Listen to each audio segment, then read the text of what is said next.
कैसे पता चलेगा कि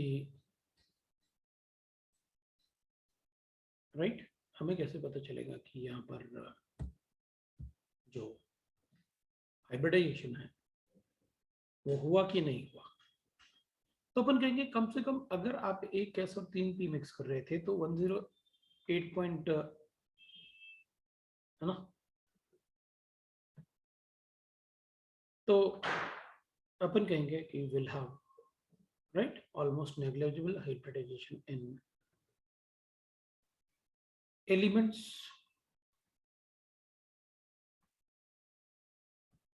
third period onwards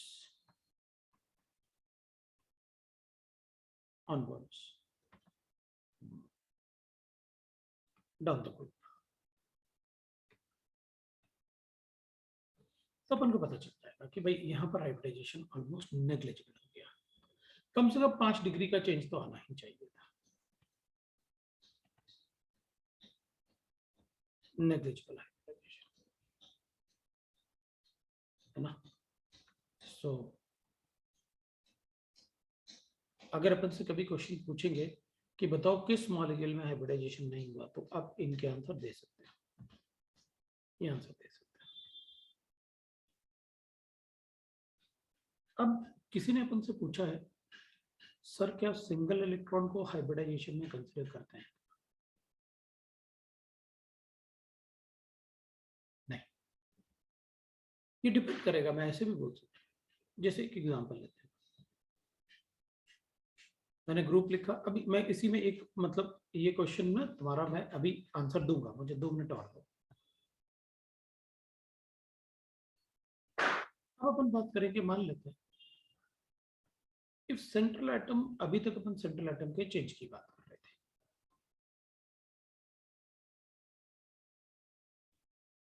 अब अपन बात करेंगे कि सेंट्रल एटम से atom is same but other atom changes down the road. यहाँ पर अपने एक सेंटेंस कंप्लीट किया, then bond angle decreases.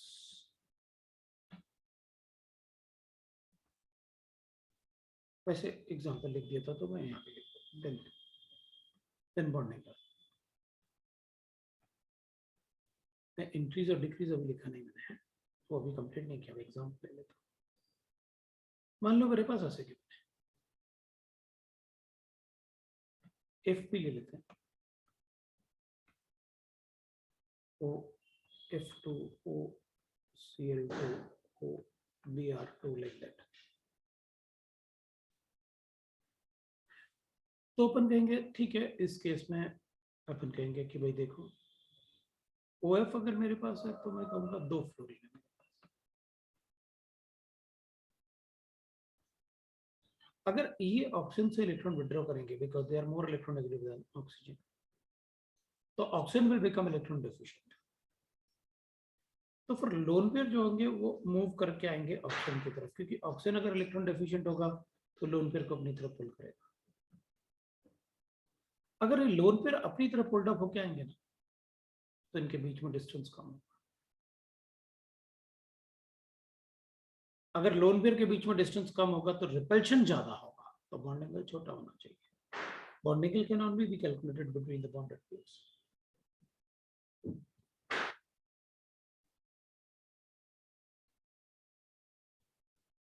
OCl2 की बात करते हैं, O और Cl का बॉन्ड लेंथ ज्यादा होगा no doubt, but electronegativity of oxygen is more than Cl, इसलिए इलेक्ट्रॉन इस तरफ शिफ्ट होंगे। अगर इलेक्ट्रॉन इस तरफ शिफ्ट होंगे तो electron density on oxygen increases.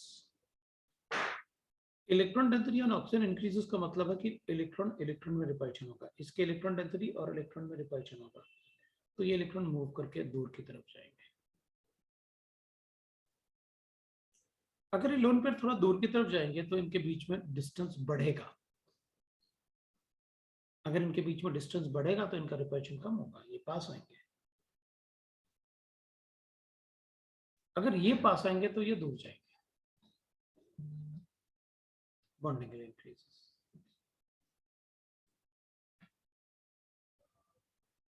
अगर अपन कहेंगे ठीक है, मेरा कंपैरिजन मतलब अब बी आर के लिए और भी बड़ा बॉन्ड लेंथ हो जाएगा, बी आर और इलेक्ट्रॉन देगा ऑप्शन को, और दूर जाएंगे और पास आएंगे लोन पेयर, तो फिर बॉन्डिंग बढ़ेगा। इसका बॉन्डिंग वैसे तो 103 होता है और इसका बॉन्डिंग 111 होता है।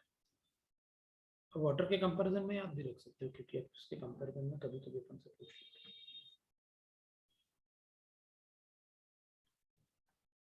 तो down the group bonding increases, ये लिखा, इसका बॉन्डिंग बड़ा होगा, इससे इसका बॉन्डिंग बड़ा होगा, इससे इसका बॉन्डिंग बड़ा होगा, इससे।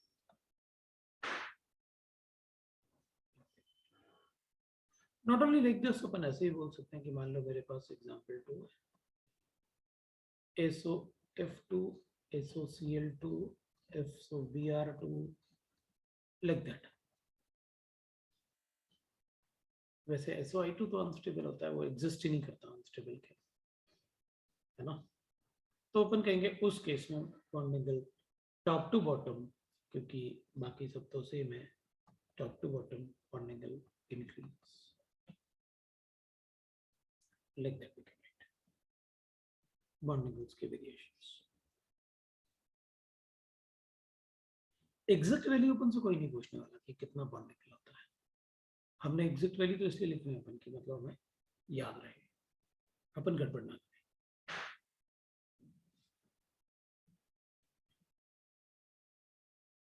कैलकुलेट भी कर सकते हैं। दूसरा क्वेश्चन देखते हैं, फोर्थ पॉइंट। अब कभी कभी अपन से ऐसे पूछ लेते हैं कि भाई ठीक है, व्हाट वी आर हैविंग, जैसे अपन से कहेंगे भाई मेरे पास bonding law CH4 SiH4 GH4, तो इसमें क्या वेरिएशन होता है?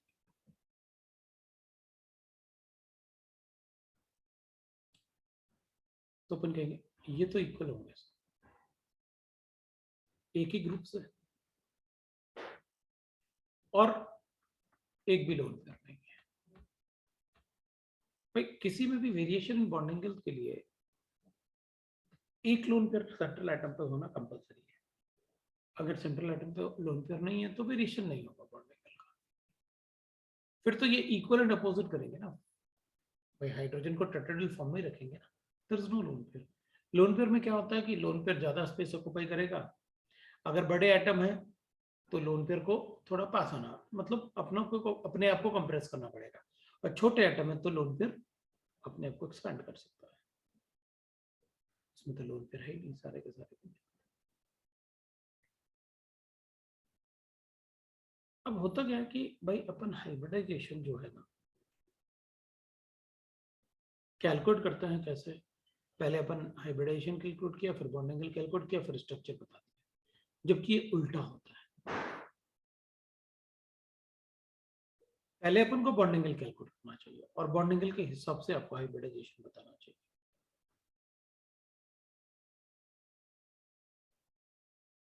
राइट ना, जनरली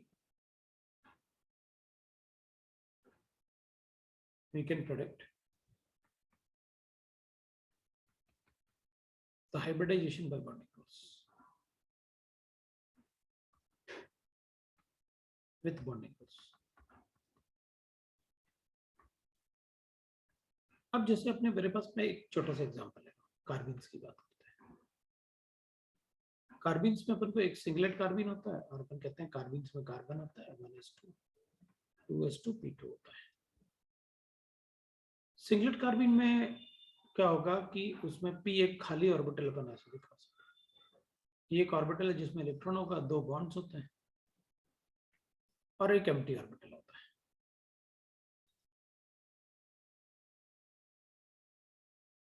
बॉन्डिंग के लिए अपन चेक करेंगे तो हम 112 के आसपास, lone pair bond pair approach. और अगर अपन ये सिंगलेट कार्बिन था,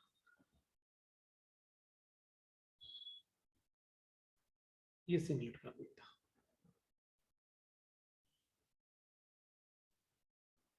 एक होता है ट्रिपलेट कार्बिन।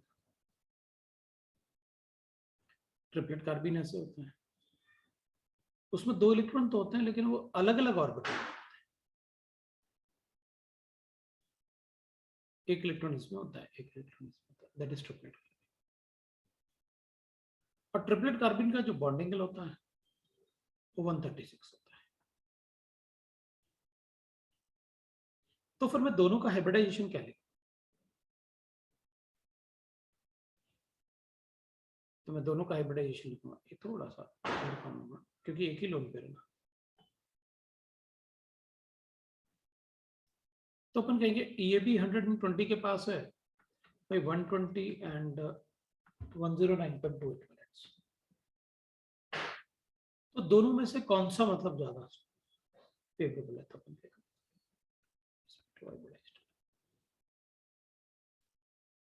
ये वाला भी sp2 हाइब्रिडाइज्ड है और ये वाला भी sp2 हाइब्रिडाइज्ड है। व्हाइट इज ये भी 120 और 180 को कंपेयर करें, दोनों ही बॉन्डिंग। तो फिर इसका मतलब है आपने इसको sp3 नहीं बताया, आपने sp2 बताया। ये भी sp2 था, ये भी sp2। मतलब कायदे से अपन को क्या बताना चाहिए कि भाई आपको बॉन्डिंग क्या आ रहा है।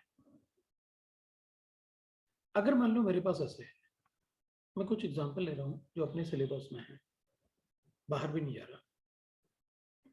अगर मेरे पास ऐसे गिवन है CH3 पॉजिटिव, तो अपन CH3 पॉजिटिव में कहते हैं sp2 हाइब्रिडाइज्ड है, और अपन इसको ऐसे लिखते हैं sp2 hybridized, this is sp2 hybridized. एक हाइड्रोजन इधर होगा, एक हाइड्रोजन इधर होगा, ये empty orbital, this is our test, ये एम्प्टी ऑर्बिटल है। अब अपन क्या करेंगे, hybridization is sp2 carbocation. Carbon का एग्जांपल था, अपन ने carbon sp2 hybridized, we know that 121 degree है। अगर मैं इसके लिए ये ले लूं CH3 रेडिकल, तो CH3 रेडिकल में मैं एविल राइट लिखता, ये CH3, मुझे बॉन्डिंग 120 मिला, इसलिए मैं इसका sp2 लूंगा।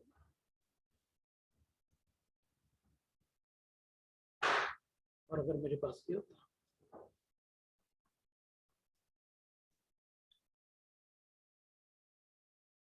तो फिर मैं कहता ये भी ऐसे ही होगा, तो मेरे पास ये है,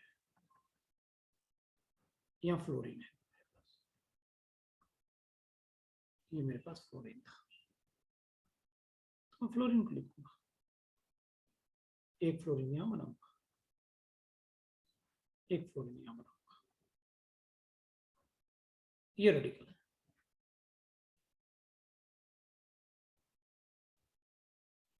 लेकिन अब मैं इसको sp3 हाइब्रिडाइज करता हूँ, वो क्यों? क्योंकि इसके बॉन्डिंग की वजह से। ये मैं ऐसे बोल सकता हूँ, रेडिकल यहाँ भी है, रेडिकल यहाँ भी है, ये इसको इलेक्ट्रॉन दे रहा है, ये भी इसको इलेक्ट्रॉन दे रहा है, ये भी दे रहा है। इलेक्ट्रॉन डेंसिटी बढ़ेगी तो ये दूर जाएगा, इसका इन पे रिपल्शन का कोई फर्क नहीं पड़ने वाला। लेकिन ये तीनों ही इससे इलेक्ट्रॉन पुल करेंगे, तो ये इलेक्ट्रॉन डेंसिटी इसके पास आएगी। अगर ये इलेक्ट्रॉन डेंसिटी पास आएगी कार्बन के, तो इस इलेक्ट्रॉन का इस इलेक्ट्रॉन पेयर के साथ रिपल्शन बढ़ेगा, इस इलेक्ट्रॉन का इस इलेक्ट्रॉन पेयर के साथ रिपल्शन बढ़ेगा, इसका भी रिपल्शन बढ़ेगा, तो ये ऐसे एग्जिस्ट करेगा।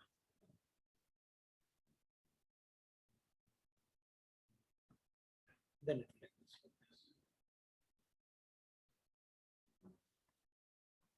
Repulsion जैसे कि ये काफी पास होगा इसके, sp3 tetradentate। सो अगर हम कार्बन से हाईली इलेक्ट्रोनेगेटिव एटम अटैच करते हैं, चाहे वो ये हो या वो ऐसे भी होगा,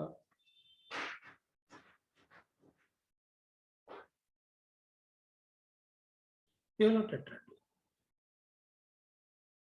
तब मैं इसको टेट्राड लिखूंगा।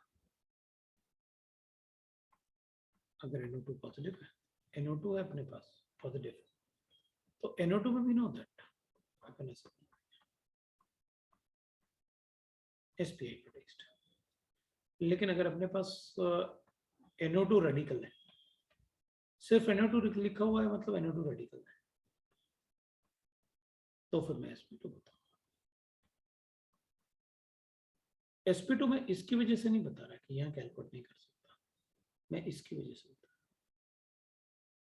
जो बॉन्डिंग के लिए आपने इसके रिपल्शन से, उसकी वजह से ये बॉन्डिंग में 180 था, तो मैंने ऐसे बताया।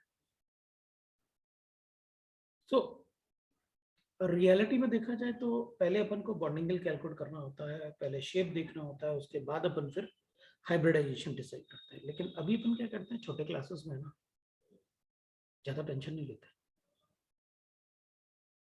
तो हाइब्रिडाइजेशन चेक करते हैं, स्ट्रक्चर बना के बता देंगे। भाई बॉन्डिंग तो अपन से कोई पूछ नहीं रहा, अपन से कोई बॉन्डिंग नहीं पूछ रहा, इसलिए कब लेना है कब नहीं लेना है वो अपन को तो बॉन्डिंग पे डिपेंड है। इधर तो sp3 हो गया, लेना पड़ेगा बॉन्डिंग की वजह से, लेकिन इधर नहीं लिया अपन ने क्योंकि लोन पेयर दूर था, बॉन्डिंग की वजह से 3 सिग्मा बॉन्ड थे अपने पास, 3 ही रहे, तो वो डिपेंड करेगा कि आपको कब लेना है कब नहीं लेना है, राइट। नेक्स्ट कभी कभी अपन को ऐसे एग्जांपल भी मिल जाते हैं कि भाई अगर अपने पास NH3 है, लोन पेयर है, और BF3 है, लुईस एसिड है,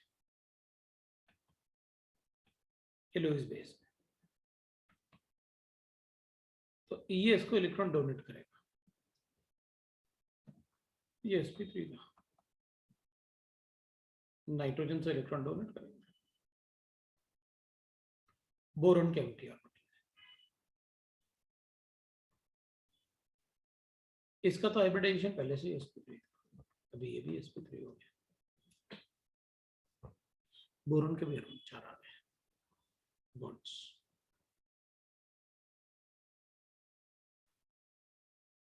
तो भी हाइब्रिडाइजेशन sp3 बताएंगे। जनरली कोऑर्डिनेट बॉन्ड को अपन लिख सकते हैं फॉर्मल चार्जेस में, एक इलेक्ट्रॉन ले लो, ये टेल ऑफ एरो से एक इलेक्ट्रॉन ले लो, हेड ऑफ एरो की तरफ दे दो, तो अपन इसको ऐसे ही बना सकते थे। ये तो 3 हाइड्रोजन हो गए नाइट्रोजन के, और नाइट्रोजन का एक इलेक्ट्रॉन मैंने बोरॉन को दे दिया, तो नाइट्रोजन पे पॉजिटिव चार्ज आएगा लेकिन बोरॉन पे नेगेटिव चार्ज आएगा, इस पे पॉजिटिव, तो उसको अपन लुईस एसिड बेस से जो सॉल्ट बनता है उसको अपन एक नया नाम भी देते हैं, दैट इज कॉल्ड एडप्ट। इस सॉल्ट जैसे अपन बनाते हैं ना, तो मेटल और नॉन मेटल में बनाते हैं एसिड बेस के न्यूट्रलाइजेशन से, ये भी एसिड बेस अपन neutralise, this is acid base reaction, but इसमें जो सॉल्ट बनता है उसको अपन एडप्ट बोलते हैं।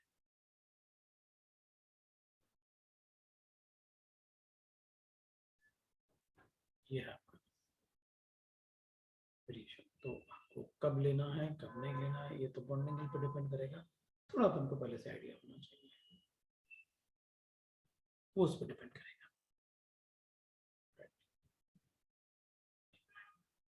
नेक्स्ट पेज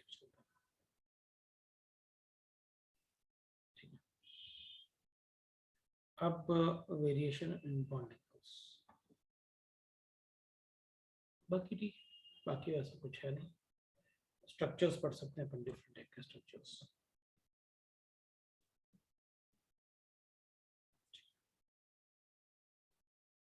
अब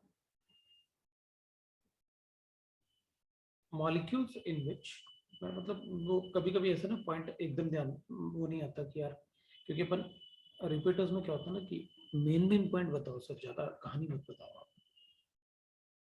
है ना। Molecules in which hybridization take place in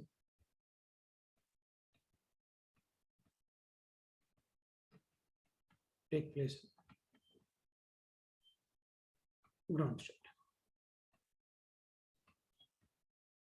ground state में हाइब्रिडाइजेशन किसमें होता है? तो इसका मतलब है, देख अपन जब हाइब्रिडाइजेशन निकालते हैं ना, for calculation of hybridisation,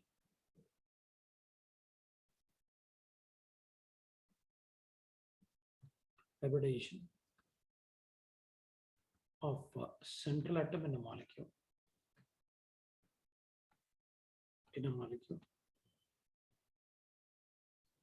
the number of unpaired electron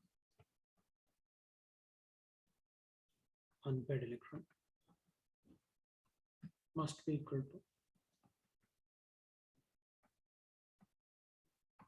oxidation state of central atom.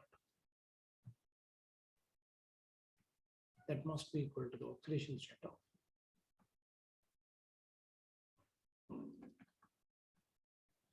central atom. ये होता है। तो अपन कहेंगे जस्ट देख, अपन लिखते हैं इसके लिए है molecule in which hybridisation take place in the ground state. तो अमोनिया, इसमें 3 है ऑक्सीडेशन स्टेट। अब इससे माइनस हो या प्लस हो फर्क नहीं पड़ता।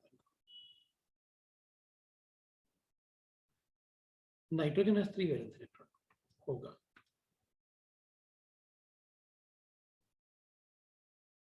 अब नाइट्रोजन होगा तो PCl3 भी होगा, क्योंकि PCl3 में नाइट्रोजन में ऐसे होता है ना 2s2p3, पहले से 3 अनपेड इलेक्ट्रॉन है।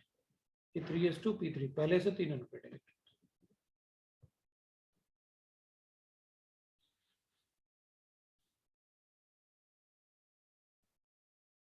तो जितने अनपेड इलेक्ट्रॉन होने चाहिए SO+4, इलेक्ट्रॉनिक कॉन्फ़िगरेशन 3s2p4, इसमें 2 अनपेड इलेक्ट्रॉन ऑलरेडी है, बन जाएगा। तो अपन कहेंगे 2 अनपेड इलेक्ट्रॉन अब ऑक्सीडेशन स्टेट के बराबर होना चाहिए। तो इसमें कितने अनपेड इलेक्ट्रॉन है? 1 2 3, 2 होंगे बस। और ऑक्सीडेशन स्टेट 4 तो बनाने पड़ेंगे, एक एक्साइट करना पड़ेगा, नहीं होगा। भाई कुछ ऐसे एग्जांपल भी तो लेते हैं जिसमें नहीं होता। जैसे अपन कहेंगे CH4, कार्बन होता है 2s2p2, 2 ही अनपेड इलेक्ट्रॉन है, जबकि अपन को कितने चाहिए? 4, एक एक्साइट करना पड़ेगा, नहीं होगा।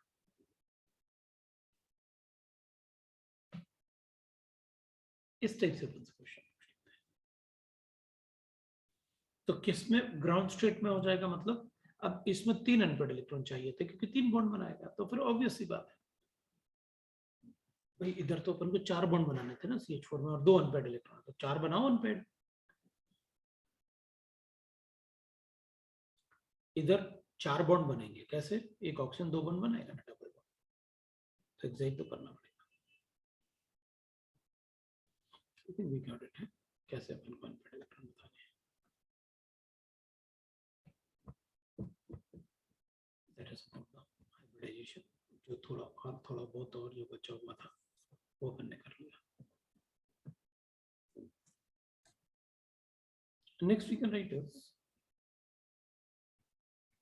डाइपोल। और कुछ पूछना है आपको तो हाइब्रिडाइजेशन या उसमें पूछ सकते हो, आपकी मर्जी, आपकी मर्जी, अगर आप पूछना चाहें तो पूछ सकते हैं।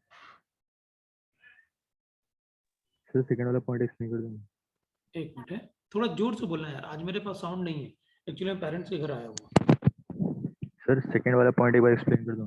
चलेगा ना, थोड़ा सा जोड़ना इस वीक में, क्योंकि यहाँ पेरेंट्स के पास रहूंगा ना, तो मैं साउंड वाउंड सब मुंबई में छोड़ के आया, इसलिए थोड़ा सा अपन को जोर से बोलना पड़ेगा, और इसलिए मेरे पास बोर्ड भी नहीं है, इसलिए अपन ऐसे ही पढ़ेंगे इस वीक में।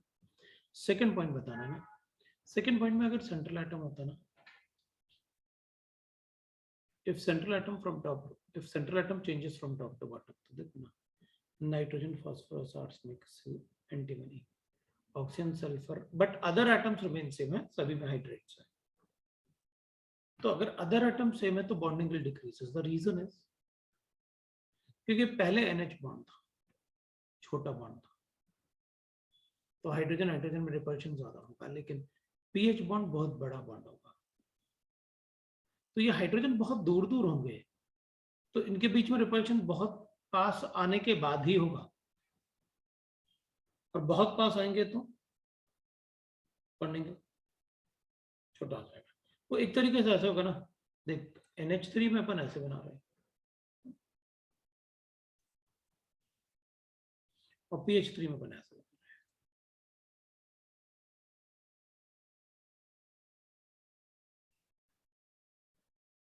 अब इतना दूर दूर लिखोगे सर, तो मतलब इनमें ये तो बहुत पास आ सकते हैं ना रिपल्शन, क्योंकि साइज तो बहुत छोटा है, ये बहुत पास आएंगे तभी इनमें रिपल्शन शुरू होगा,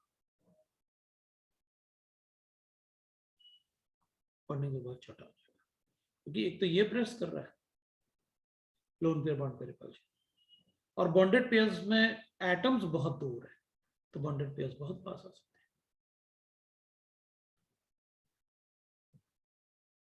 इसलिए अपन बता सकते हैं।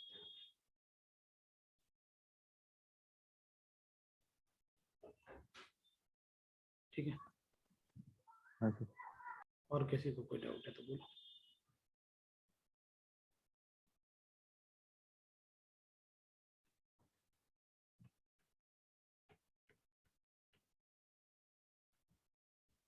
अभी रेजोनेंस फिनोमेना में भी अपन कभी कभी बॉन्ड ऑर्डर कैलकुलेट करते हैं,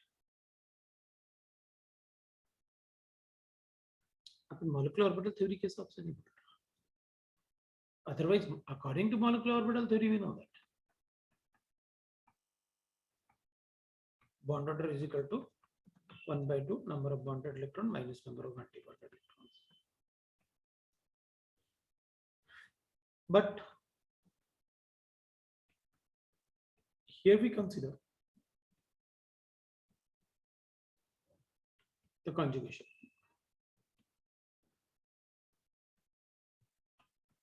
Phenomenon.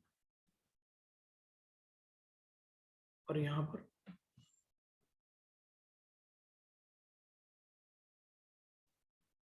we consider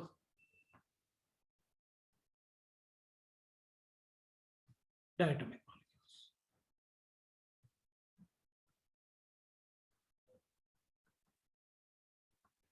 Only the diatomic molecule.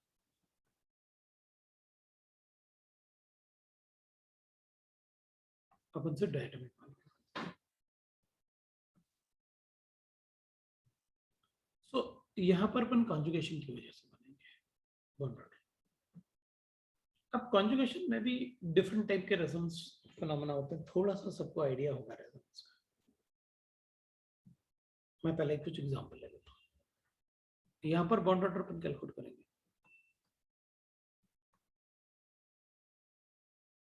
Different different तरीके होते हैं बॉन्ड ऑर्डर कैलकुलेट करने के। यहाँ पर मैं कैलकुलेट करूंगा number of bonds around central atom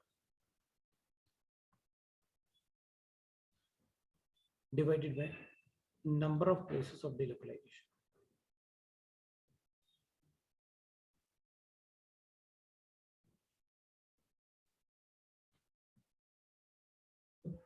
यहाँ पर अपन को जनरली एनाइंस के लिए पूछेंगे, जैसे एग्जांपल लेते हैं। यहाँ पर मैं थोड़ा सा एक वर्ड और लिखूंगा,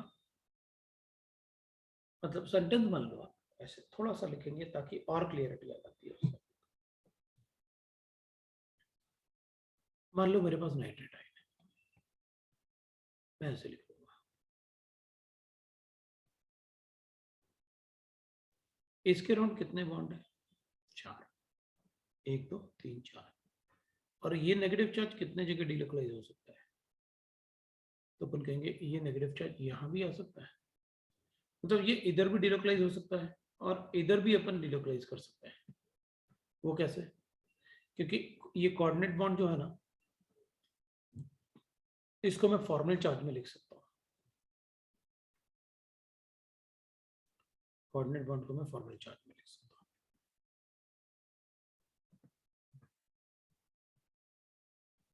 आप कोऑर्डिनेट बॉन्ड को फॉर्मल चार्ज लिख ही लेना। तो ये नेगेटिव चार्ज जो है वो तीनों ऑक्सीजन में से कहीं भी लिखो, फर्क नहीं पड़ता। और इसके अंदर 4 बॉन्ड है अराउंड 4/3 लिख लूंगा, मतलब 4 बॉन्ड है सेंट्रल एटम के अराउंड और 3 जगह डिलोकलाइज हो सकता है नेगेटिव चार्ज। नाइट्रेट आयन है। अगर मैं सल्फेट आयन लिखूं तो कोई बात नहीं, आप सल्फेट आयन लिखो।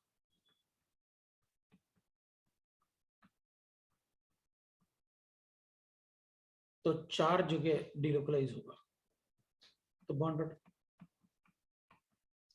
टोटल 6 बॉन्ड है, डिवाइड बाय 4 कर देता हूं।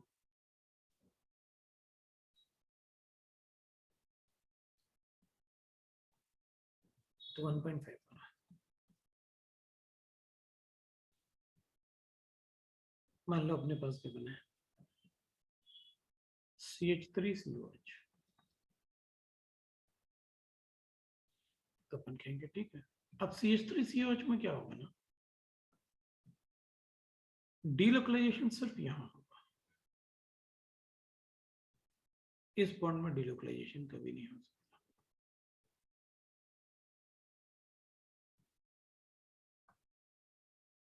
Where delocalization take place?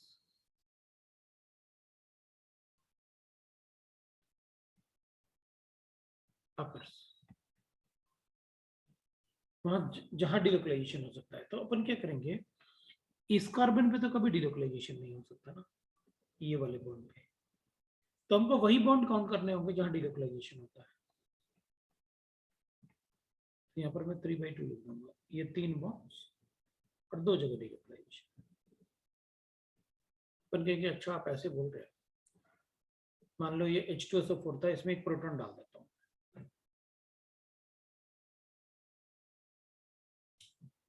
H2SO3 में।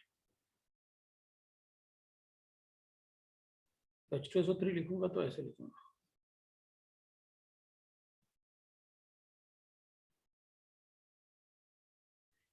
इधर कभी डिलोकलाइजेशन नहीं हो पाएगा इस नेगेटिव चार्ज को, सिर्फ यहाँ delocalisation. So bond order will be equal to 3/2। तो अगर मैं ऐसे लिखूं तो ठीक है, तो आप ऐसे बना,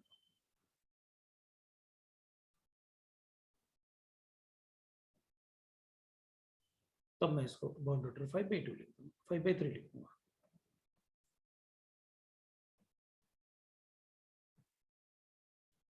तो अपन कहेंगे ठीक है, मेरी मर्जी में ऐसे लिखूंगा, अब बताओ आपकी मर्जी, आप जैसे चाहे लिखो, हमें क्या फर्क पड़ता है।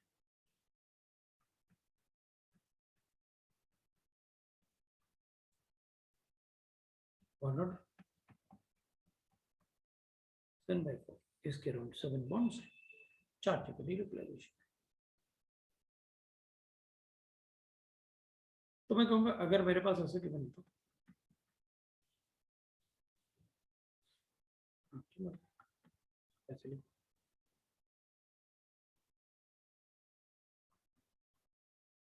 तो बड़ा इजी, 3/2,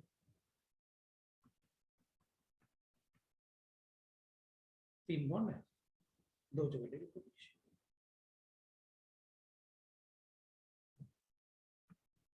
अगर मेरे पास बेंजीन है तो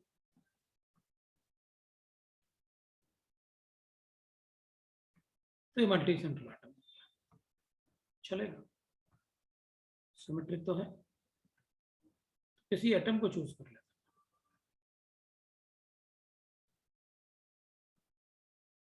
अब अपन क्या सोचेंगे, अपन कहेंगे देखो बेंजीन में ये डबल बॉन्ड यहां भी हो सकता है, यहां भी हो सकता है।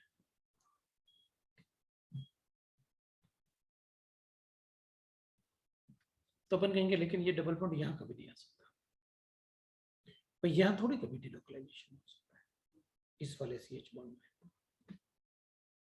लेकिन ये बॉन्ड इस कार्बन के अराउंड 3 बॉन्ड ऐसे हैं जहां डिलोकलाइजेशन हो सकता है। भाई यहां भी तो आपने यही कहा था, इसमें कभी डिलोकलाइजेशन नहीं, लेकिन ये पाई बॉन्ड जो डिलोकलाइजेशन शो करेगा और ये नेगेटिव चार्ज।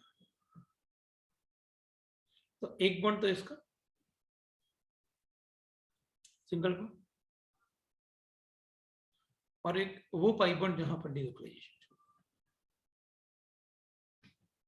तो अपन यहां पर 3 बॉन्ड काउंट करेंगे, 1 2 3, ये वाला नहीं, रिपीट।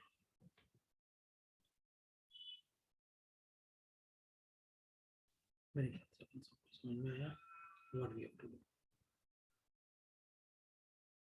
लो स्ट्रक्चर सभी को बनाना होता है, अगर किसी को डाउट है तो बोलेगा, तो मैं लो स्ट्रक्चर के बारे में बताऊंगा। सबको पता है कैसे इलेक्ट्रॉन डिस्ट्रीब्यूट करना है, किसी का ऑक्टेट एक्सपैंड नहीं होना चाहिए। एक्सपैंड मतलब ऑक्सीजन नाइट्रोजन में एक्सपैंड नहीं करेंगे, बाकी तो सब, बाकी ऑक्सीजन नाइट्रोजन के अलावा कहीं भी एक्सपैंड करो क्या फर्क पड़ता है। सिर्फ लुईस ऑक्टेट थ्योरी है जो ऑक्टेट को मानता है, बाकी कोई थ्योरी नहीं मानता।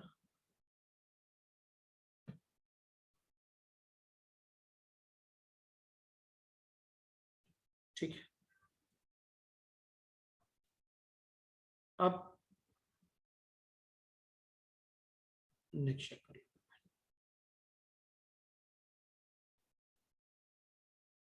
किसी का स्ट्रक्चर पता नहीं है तो बॉन्ड को फिर कैलकुलेट नहीं कर सकते, विदाउट स्ट्रक्चर कैसे करें। स्ट्रक्चर तो कैलकुलेट करना पड़ेगा।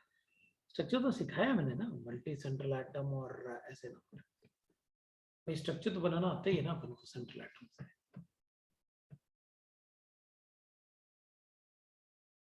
कोई स्ट्रक्चर बनाना है तो स्ट्रक्चर तो आपको बनाना ही पड़ेगा, तो विदाउट स्ट्रक्चर कैसे होगा, फिर कैलकुलेट थोड़ी कर पाओगे। There is no method. आपको स्ट्रक्चर तो पता होना ही चाहिए, बट स्ट्रक्चर कैसे पता नहीं होगा जैसे ऑक्सीजनाइज है, तो अपन को पता है ना कि सेंट्रल एटम के 5 वैलेंस, जितने नेगेटिव चार्ज हैं उतने ऑक्सीजन सिंगल बॉन्ड से अटैच होता है।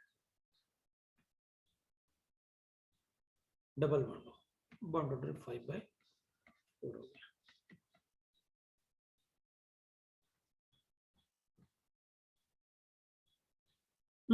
अगर फॉर्मूला गिवन है तो भी अपन उसको बनाएंगे ना, स्ट्रक्चर बनाना तो पड़ेगा।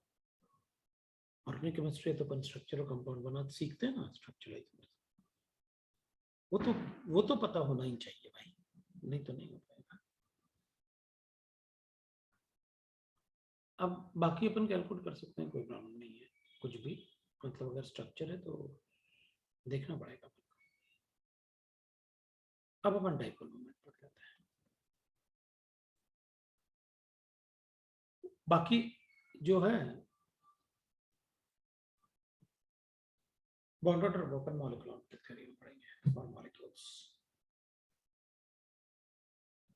बॉन्ड ऑर्डर फॉर मॉलिक्यूल्स अपन उसमें पढ़ेंगे। डाइपोल मोमेंट को अपन म्यू से डिनोट करेंगे, so vector quantity every bond, direction linkage, vector quantity, है ना। So in nature, always from electropositive to electronegative atom, positive to electronegative atom, to electronegative atom.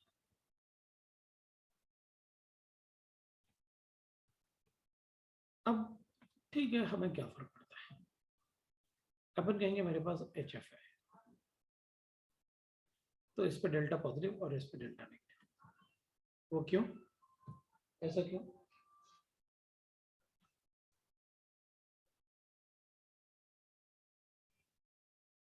ठीक है ना, ऐसा इसलिए क्योंकि इसका इलेक्ट्रॉन डेंसिटी इसकी तरफ मूव कर रहा है, मूव मतलब शिफ्ट कर रहा है, तो इस पर नेगेटिव, इस पर नेगेटिव। अब ये नेगेटिव, ये इलेक्ट्रॉन जितना ज्यादा इसकी तरफ शिफ्ट होगा उतना ज्यादा इस मॉलिक्यूल का डाइपोल मोमेंट होगा। मतलब अगर अपन ऐसे लिखें,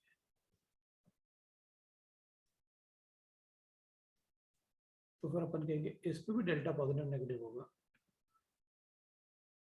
और जितना ये इलेक्ट्रॉन देगा उतना ये इलेक्ट्रॉन लेगा, मतलब इन दोनों के स्ट्रेंथ हमेशा इक्वल होता है।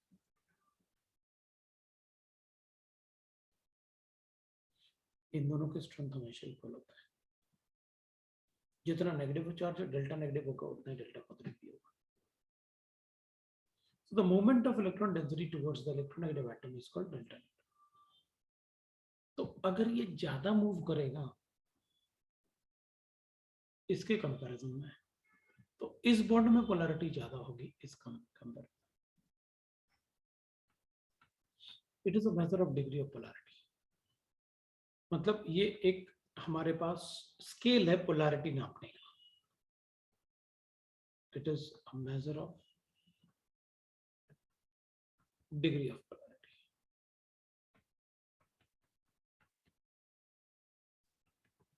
हम पोलैरिटी कैसे कैलकुलेट करेंगे इससे, so measure of degree of polarity, और पोलैरिटी जितना ज्यादा होगा उतना ज्यादा बॉन्ड में कोवेलेंट की जगह आयनिक कैरेक्टर आता जाएगा। सो कोवेलेंट बॉन्ड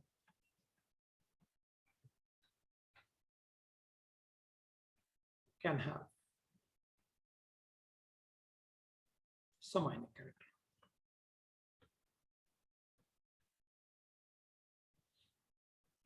अब जितना ज्यादा ये इलेक्ट्रॉन आप इसको दोगे उतना ज्यादा डाइपोल मोमेंट। अगर मैं इसको इलेक्ट्रॉन दे ही दूं तो, कंप्लीटली दे दूं तो, अरे वो तो आयनिक बॉन्ड हो जाएगा 100% ट्रांसफर। सो ट्रांसफर करोगे तो 100% आयनिक बॉन्ड हो गया। वैसे अपन को फजान ने बोला था there is no bond which is 100% ionic character. तो ठीक है, इसका डाइपोल मोमेंट इससे ज्यादा है क्योंकि इसमें पोलैरिटी ज्यादा है, क्योंकि इसमें delta strength of delta positive negative ज्यादा है, तो इसका डाइपोल मोमेंट ज्यादा है। अब डाइपोल मोमेंट अगर जीरो होता है तो मॉलिक्यूल सिमेट्रिक रहा होगा क्योंकि it is a vector quantity, electropositive से इलेक्ट्रोनेगेटिव। सो डाइपोल मोमेंट का सबसे बड़ा मतलब एप्लीकेशन होता है वो यही होता है कि अपन मॉलिक्यूल के ज्योमेट्री से डाइपोल मोमेंट बता सकते हैं, या वाइस वर्सा। अगर डाइपोल मोमेंट जीरो है मतलब मॉलिक्यूल की ज्योमेट्री सिमेट्रिक है।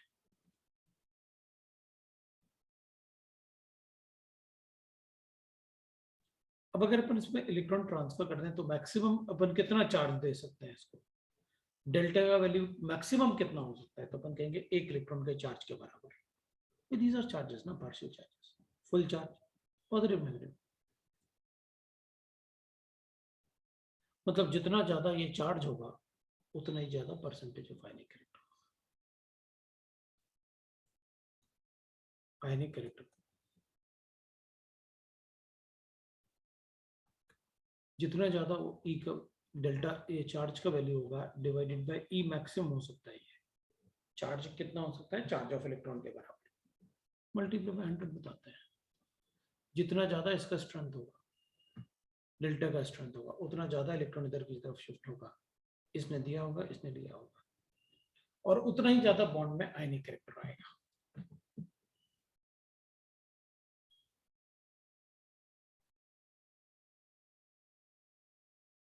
मैथमेटिकली अपन कैलकुलेट कर सकते हैं।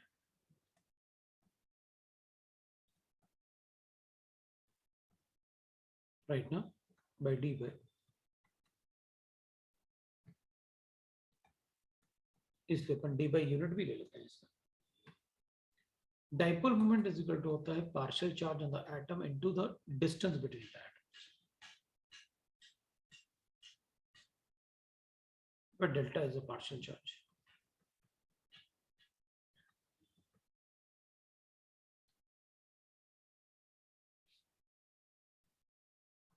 On any atom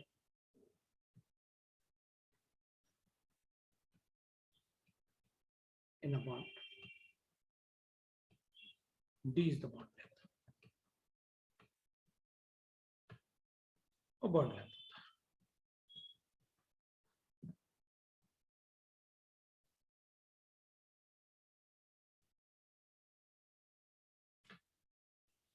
तो अपन कहेंगे ठीक है, we'll write like this.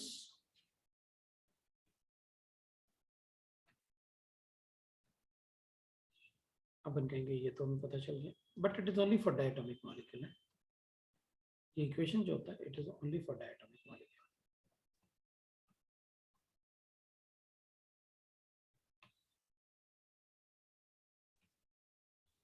तो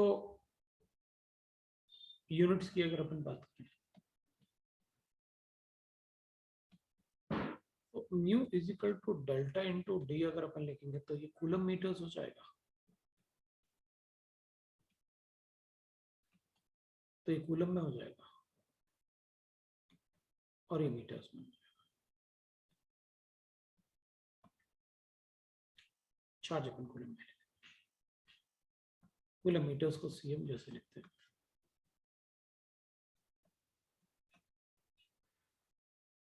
सो कूलम में अपन लिख लेंगे चार्ज ऑफ इलेक्ट्रॉन, अपन को पता है क्या होता है.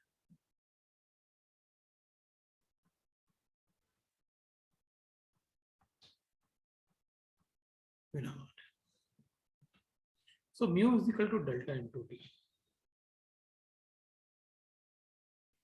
ये इसको इलेक्ट्रोस्टैटिक यूनिट में भी ले सकते हैं. अगर इसको इलेक्ट्रोस्टैटिक यूनिट में लोगे तो ये सेंटीमीटर हो जाएगा.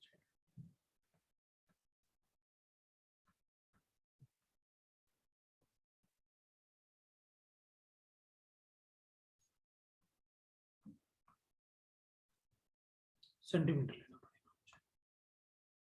ESU centimetre. हम इसको लिख सकते हैं electrostatic.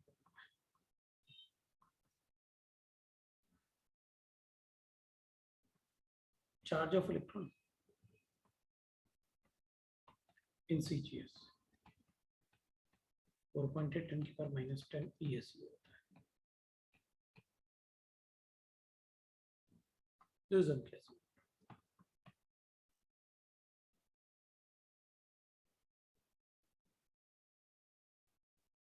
Also we can write that 1 d by is equal to होता है 3.33 minus 30 कूलम मीटर्स, या फिर 1 dy is equal to होता है 10 की पावर -18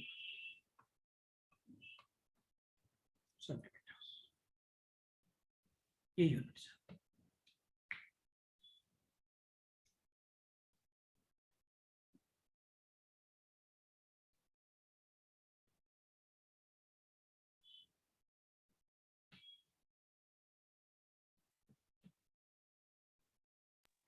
सर वो सीजीएस आएगी सर. हाँ ये CGS unit.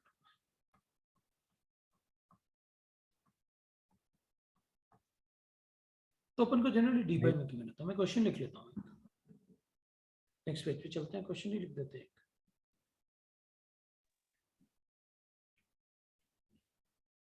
Calculate the percentage of ionic electron.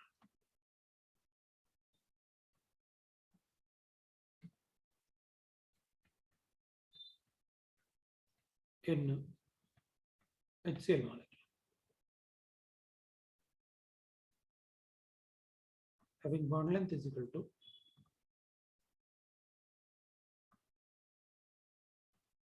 1 d by 1 Armstrong moment ले लेते हैं, and the dipole moment is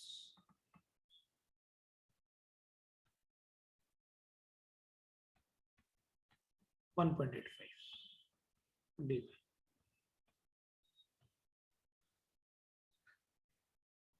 तो अपन कहेंगे ठीक है, मुझे परसेंटेज ऑफ आयनिक कैरेक्टर अगर कैलकुलेट करना है तो मुझे डेल्टा चाहिए और divide by E multiply by 100 चाहिए.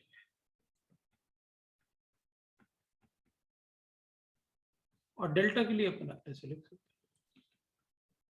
Mu is equal to delta into D. ये कूलम मीटर्स में होगा इसलिए मैं इसको भी कूलम मीटर्स में लूंगा. डी बाई मुझे गिवन है, उसे कन्वर्ट करना होगा मुझे कूलम्स में.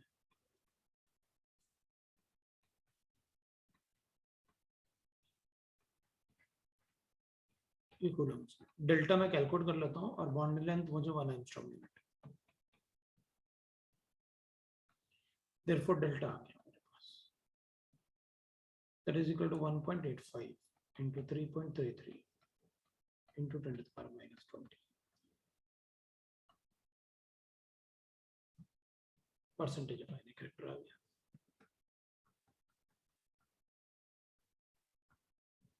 डेल्टा गिवन है,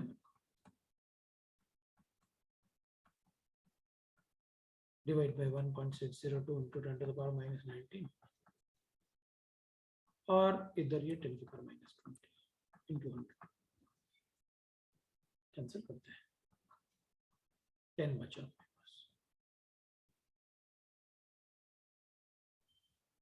तो अगर अपन चेक करें तो ये तो कैंसिल हो जाएगा इससे ऑलमोस्ट 1.1 टाइम्स, मल्टीप्लाई करूंगा तो 33 into 1 है, 35% के आसपास। ये आ गया अपने पास।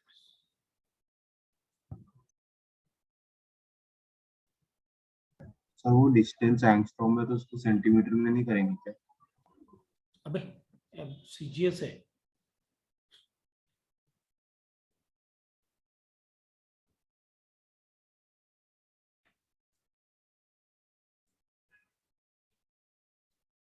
अपन ने किस में कन्वर्ट किया, कूलम मीटर्स में, तो इसको किस में होना चाहिए? हाँ सर, हाँ सर। तभी तो ये कूलम मिलेगा।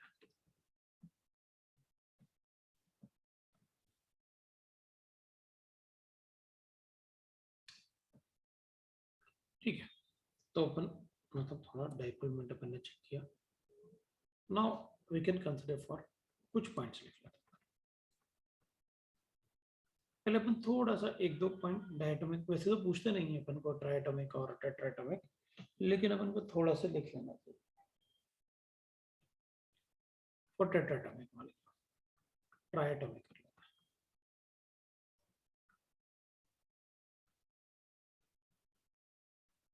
ट्राइटोमिक मॉलिक्यूल मतलब कैलकुलेशन तो नहीं पूछना चाहिए अपन से,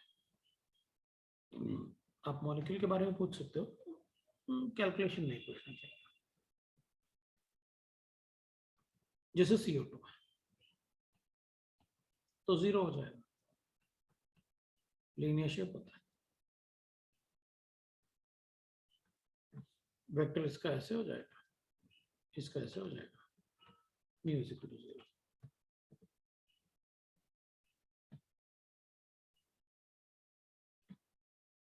अगर अपन को H2O मॉलिक्यूल दिया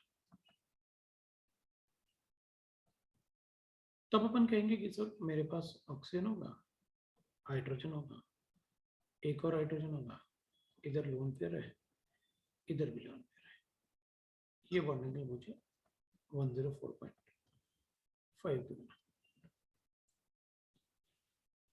तो अपन कहेंगे हमें क्या फर्क पड़ता है, मैं इसको वेक्टर A ले लूंगा और इसको वेक्टर B ले लूंगा,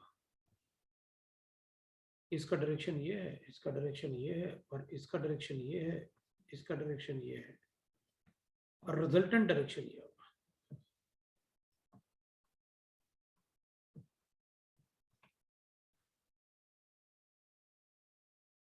अगर अपन लिखें वेक्टर स्ट्रेंथ तो अपन कहेंगे ए जो वेक्टर स्ट्रेंथ, ए का जो वेक्टर स्ट्रेंथ होगा वही बी का वेक्टर स्ट्रेंथ होगा, दोनों ही बचे।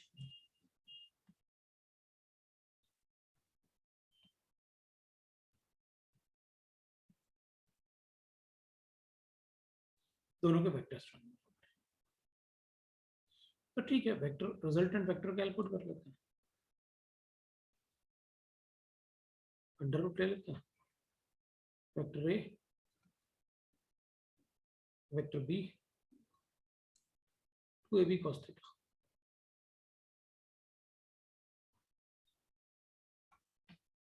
ये अपन ऐसे लिख सकते हैं,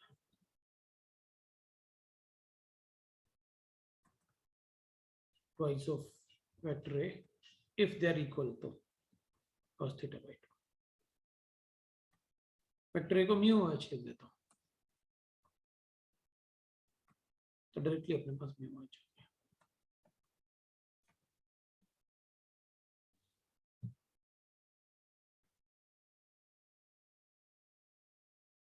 ये cos थीटा बाई 2 अपन को गिवन होना चाहिए क्वेश्चन में। 2 गिवन होगा तो यहाँ पर अपन को रिजल्टेंट वेक्टर मॉलिक्यूल का डाइपोल मोमेंट गिवन होगा, जैसे अपन लिखेंगे calculate the partial charge on oxygen atom. On oxygen atom in H2 molecule, if the bond length is OH is OH bond length given at 0.95 angstrom and dipole moment of water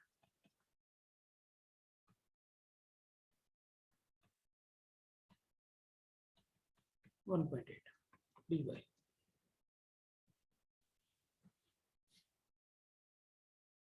अब अपन क्या करेंगे, अपन कहेंगे देख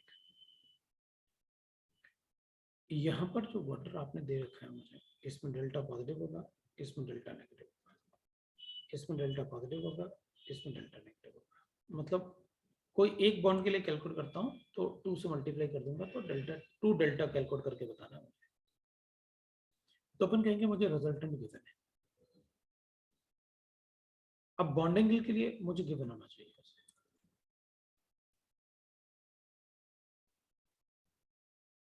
मैं cos theta by 2 ही दे देता हूँ पूरा। Theta will be half of this, तो 104 है 52.15 गिवन cos of 52.15 क्यों 30 ये भी ऐड करूंगा, 30 मतलब 45 is equal to 0.816।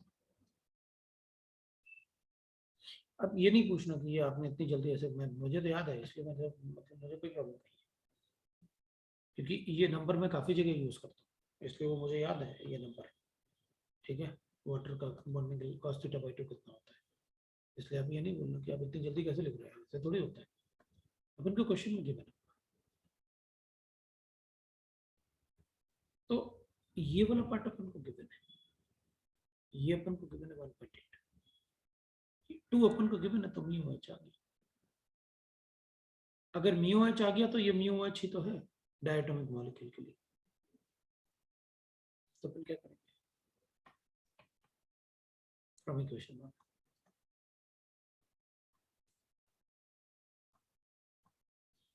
(1.8) is equal to 2 into dy में निकाल देते हैं अभी अपन, mu of OH into 0.816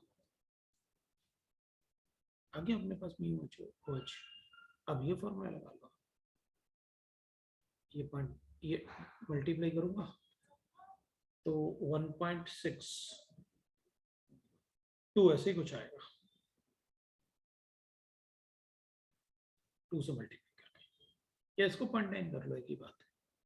now mu of OH delta into D, mu of OH कितना है अपने पास, तो 0.9 divided by 0.8164 is equal to delta, यही तो कैलकुलेट करना है, और डिस्टेंस एंगस्ट्रॉम यूनिट। अब अपन क्या कर जाएंगे, अपन को एक बात पता है, आपने ये डी बाई में यूज किया क्योंकि यहाँ यूनिट सिर्फ इसका और इसका मैच करेगा, है ना, इसलिए अपन को यूनिट मैच करवाना पड़ेगा। वहां तो कोई प्रॉब्लम नहीं थी अपन को क्योंकि दोनों ही म्यू डी बाई में आ गया, तो ये अपन को डी बाई में मिलेगा कि यहाँ से आपने ये डी बाई में यूज किया ना, इसका और इसका कोई यूनिट तो था नहीं, इसी का यूनिट डी बाई आ गया, तो मुझे इसको ऐसे डेल्टा, और डी कितना गिवन था अपन का, ये लेगा, एक डेल्टा आ गया, वाटर पे 2 डेल्टा होते हैं, इसको 2 से मल्टीप्लाई करके आंसर बता देना, सो 2 delta will be your answer. पर नेगेटिव और पॉजिटिव में कोई फर्क नहीं पड़ेगा, पर नेगेटिव साइन लगा के बता दो या पॉजिटिव साइन लगा के बता दो, स्ट्रेंथ तो वही, मैग्नीट्यूड तो वही रहेगा।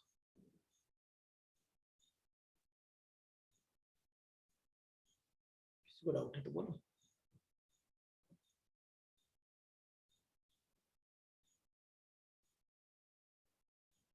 मुझे सो इसको इधर लेके आते हैं, तो डेल्टा आ गया, एक डेल्टा आया तो 2 से मल्टीप्लाई ना।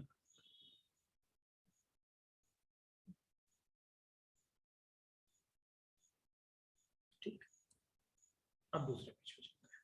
तो डायटोमिक मॉलिक्यूल में इसी टाइप के क्वेश्चन आएंगे। मैं एक थर्ड मतलब क्वेश्चन लिखता हूँ, थर्ड पॉइंट पे मुझसे पूछा गया, which has more dipole, NF3 और NH3। तो अपन कहेंगे ठीक है, देख लेते हैं। NH3 अपन को पता है कैसे होता है, क्योंकि dipole moment is a vector quantity, तो मैं ऐसे देख के थोड़ी बताऊंगा, मैं तो बना के देखूंगा।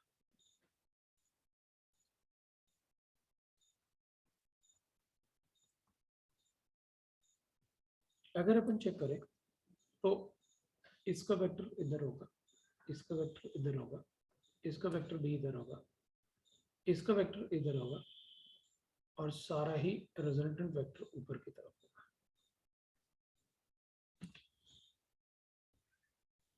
इसमें इसका वेक्टर इधर होगा, इसका वेक्टर इधर होगा, इसका वेक्टर इधर होगा, इसका वेक्टर इधर। तो ये तो अपोजिट वेक्टर्स हो गए ना, मतलब इन तीनों का वेक्टर जो है वो नीचे की तरफ है और इसका वेक्टर ऊपर की तरफ है, तो ये तीनों मिलके इस इलेक्ट्रॉन को पुल करेंगे तो ये नाइट्रोजन की तरफ आएगा, जबकि जाना चाहिए उस तरफ, ओवरऑल इधर की तरफ। तो ऑब्वियसली बात है, उसमें सब्सट्रैक्शन करना पड़ेगा इसका। ये सारे एडिटिव हो रहे हैं, एक ही डायरेक्शन में वेक्टर ऐड हो रहे हैं। तो अपन वेक्टर के बेसिस पे बता सकते हैं कि किसका डाइपोल मोमेंट ज्यादा होगा और किसका कम।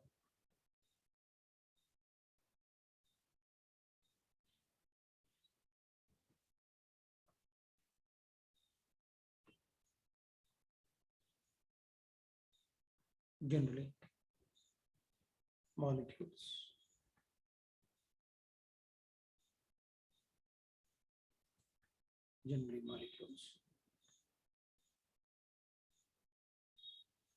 with zero dipole moment,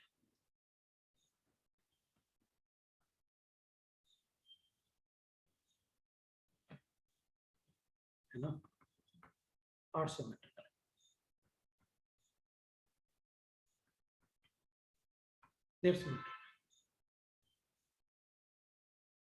तो अपन कहेंगे ठीक है, जैसे एग्जांपल CO2 है, BF3 होता है, not only BF3, all BX3, all halogens। तो मैं ऐसे ही लिख देता हूँ, halogens ही ले लेता हूँ सारे के सारे। BF4 नेगेटिव हो गए, NH4 पॉजिटिव हो गए,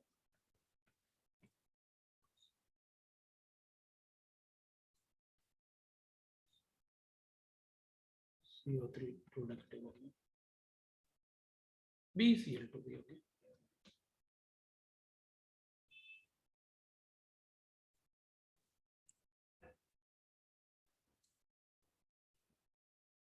PCl5, SF6, IF7, I3 negative, I3 negative है, zero dipole moment, it's linear and shear, HCl square में होता है बस, but they have a lone pair, but वो हम वेक्टर की, अब इसमें भी तो लोन पेयर था, तो हम तो चेक करेंगे वेक्टर मूवमेंट किस तरफ है, बट यहाँ तो आप सिर्फ जीरो डाइपोल मोमेंट की बात करें, किसका zero dipole moment, we won't have to write कि भाई CO2 लिखा है तो CS2 भी लिख दो, कार्बन डाइसल्फाइड नहीं, वो नहीं करना अपन को।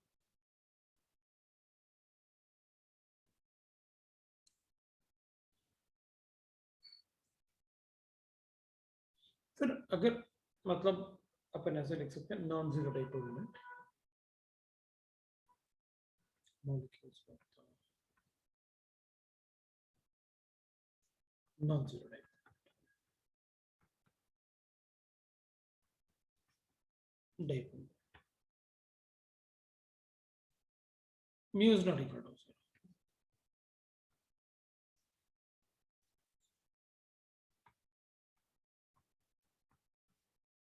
So we'll write that PbCl. तो इसमें एक लोन पेयर था इसलिए नहीं है।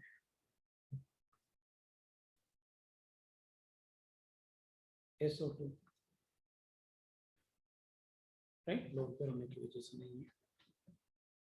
ClF3 ठीक है, we are able to write that. आपने हमें यहाँ जीरो बता दिया, यहाँ नॉन जीरो पता चल जाए कि किसका जीरो नहीं है, बस हमें ये चेक करना है कि वो सिमेट्रिक नहीं है तो non zero dipole moment.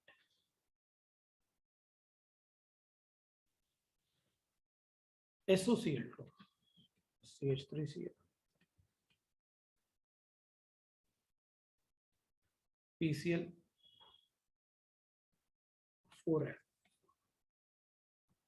SF2 Cl2, they will have non-zero dipole moment.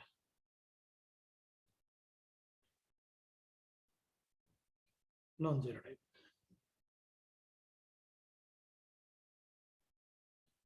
अभी what we'll say that कि भाई जैसे Cl ये है, Cl है और 3 हाइड्रोजन है,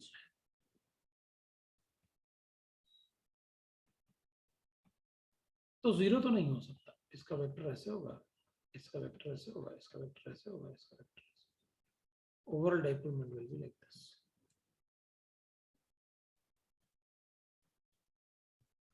जैसे अपन लिखेंगे CH3Cl है, इसका डाइपोल मोमेंट ज्यादा होगा, CH2Cl2 से इसका डाइपोल मोमेंट ज्यादा होगा, CHCl3 से इसका डाइपोल मोमेंट ज्यादा होगा, इसका CCl। The reason is minus effect.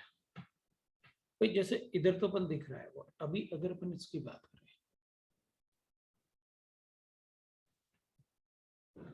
ये वाला Cl भी इलेक्ट्रॉन पुल करना चाहता है, ये वाला Cl भी इलेक्ट्रॉन पुल करना चाहता है, ना तो इसकी तरफ ज्यादा मूवमेंट हुआ, ना ही इसकी तरफ ज्यादा मूवमेंट हुआ। जब एक ही Cl होगा तो मूवमेंट ज्यादा होगा,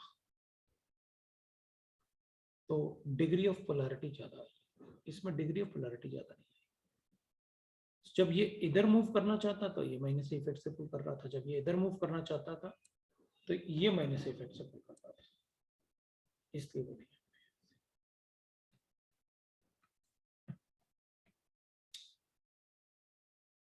CH3Cl का डाइपोल मोमेंट ज्यादा होगा CH3F से, CH3Br से और CH3 इवन C2H5 होगा तब भी है।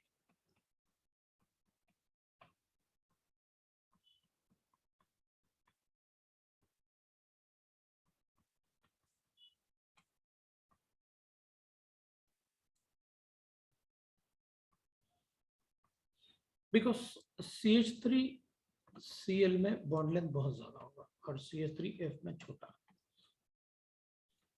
है, तो पहले ही ज्यादा इफेक्टिव ओवरलैपिंग है, तो मूवमेंट ऑफ इलेक्ट्रॉन ज्यादा नहीं होता इसमें मूवमेंट ऑफ इलेक्ट्रॉन ज्यादा होता है, इलेक्ट्रॉन शिफ्टिंग इज मोर, इसलिए इसका डाइपोल मोमेंट ज्यादा होता है। ये थोड़ा एक्सेप्शन है, ध्यान रखना ये वाले।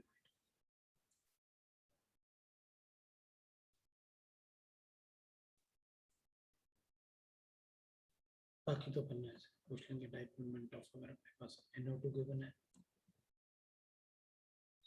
और कभी कभी अपन लोग ऐसे बोल देते हैं NO2 पॉजिटिव, ऑब्वियसली बात है डाइपोल मोमेंट ज्यादा इसका होगा, जबकि इसमें पॉजिटिव चार्ज है, इसमें नहीं है, बिकॉज इसमें तो बेंट शेप होगा।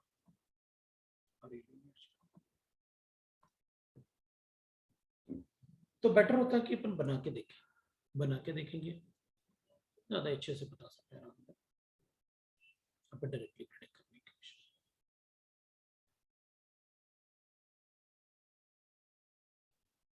राइट, फिर कभी कभी अपन से मतलब जैसे अपन से कहेंगे भाई इसमें कुछ और, मतलब ऐसे एग्जांपल ले लेते हैं हम,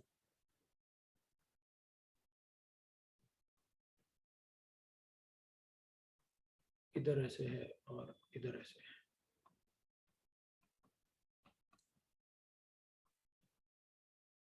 तो किसका डाइपोलमेंट ज्यादा होगा? तो अपन कहेंगे देखो, अगर अपन को चेक करना है तो इधर डीलोकलाइज होके इधर आएगा, ये तो सिमेट्रिक है, ये नॉन सिमेट्रिकल है, इधर आके इधर आएगा तो नेगेटिव चार्ज ज्यादा स्टेबल होगा, तो इधर जो बनेगा वो सिमेट्रिकल थोड़ी बनेगा।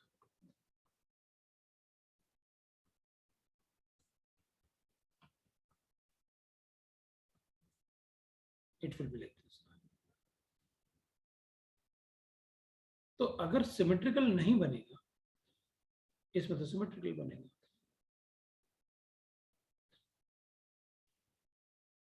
ये तो सिमेट्रिकल बना दिया।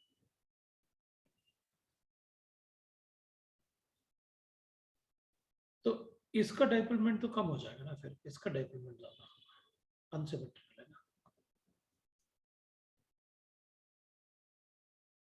उस टाइप से कभी कभी अपन को वहां डिसाइड करना होता है, कोई वो सिस्ट्रॉन्स वाले अपन को पता है, ऑर्गेनिक कंपाउंड्स हैं, ओपन कर लेंगे।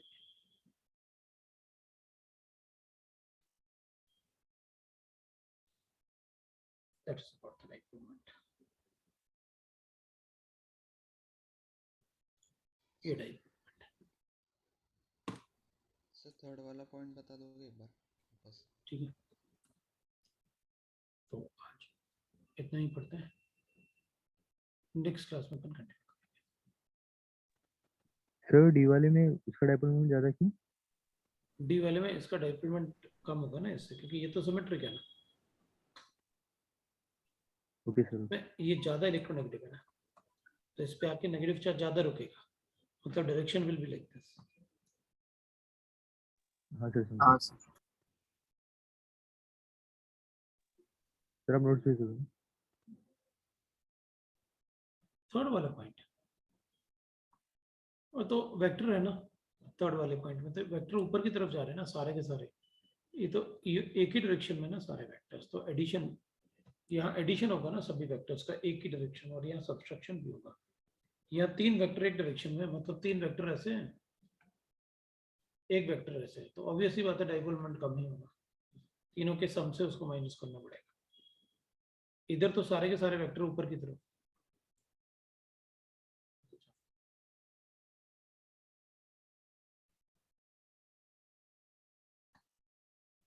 चलो थैंक यू।